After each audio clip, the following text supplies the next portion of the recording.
No, your eyes do not deceive you. We are not in our typical studio in Nashville, Tennessee, but we are in Nashville, Tennessee here at SEC Media Days. You gotta love it, man. You gotta love it. SEC Media Days is like what Thanksgiving is to Christmas, Media Days is to college football season. It's about that time now. Lock in with us. Make sure you're locked in. Make sure you're subscribed. The Pulse the Program series keeps on rolling on. We got Brian Kelly on the mic today here at Media Days. So it feels like the exact right time to talk about what the Pulse is at LSU. And if y'all are new to the program, one, welcome. Two, there is not a typo on the thumbnail. It's how we say program around here. And three, the Pulse the Program series is meant to do two things. Take a pulse of the fan base and take a pulse within that building. So without further ado, the Pulse of the Program at LSU internally is run that back. Let's start with the fan base. You know when you play a game and it's your first time playing the game and it feels a little bit awkward, feels a little bit clunky, and you get through it, you kind of get the hang of it towards the end of doing it. At the end of that, you're saying, all right, let's run that back. Let's do that again. I think we kind of got the hang of things now. They're not saying run that back like we just got all that we wanted to get done. We just accomplished all our goals. No. They're still climbing up the mountain is LSU.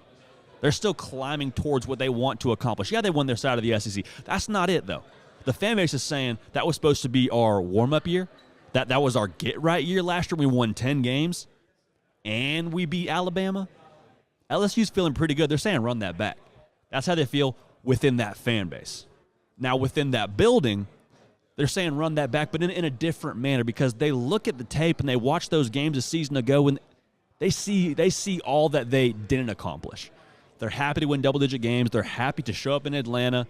But the fact that they were as close as they were is a lot like when you see the finish line or when you see the top of the mountain. When you're digging up the top of the mountain and you can see where the peak is at, you might be tired. Your legs might be a little bit heavy, breathing a little bit hard, lungs are starting to burn.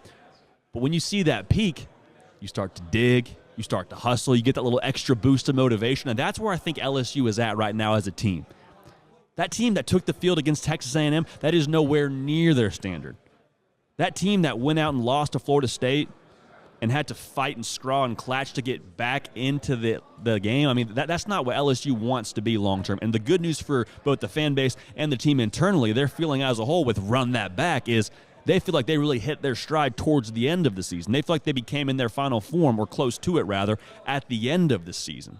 Now, Texas A&M game obviously excluded, but the Tennessee game that they lost 13-40, like, they don't feel like that's anywhere near what they're capable of. They don't feel like that's anywhere near what they're going to be long-term as a team at LSU. So the feel internally, fan base and building is run that back. We got some more work to do. Year one's out of the way. The growing pains are out of the way. We still won 10 games. Now we're here. What's up? And the caveat to all of this going to LSU's favor is a couple of things. Let's start with the gameplay side of things. The first part of that is Jayden Daniels. And this is a line you're going to hear a lot throughout SEC Media Days and all the way up until LSU starts playing games. And that is Jayden Daniels unhitching the wagon, uncorking it, throwing it deep.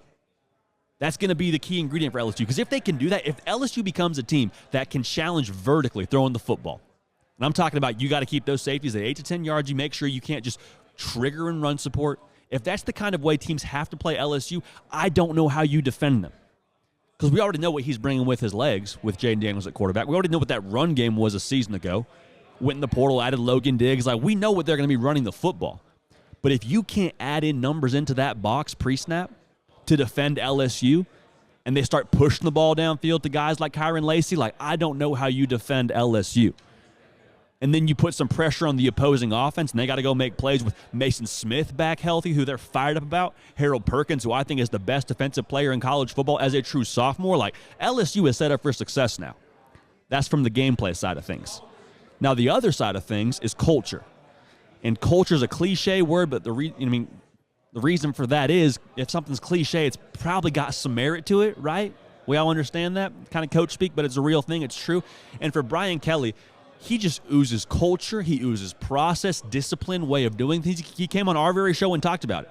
He talked about the thing that he's doing at LSU right now. The thing he had to implement in year one was their process and their disciplines and how they're going to do things under Brian Kelly's regime.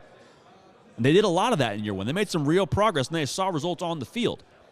But process and culture and disciplines and all the things that Brian Kelly is about, that's a lot like building muscle, installing that.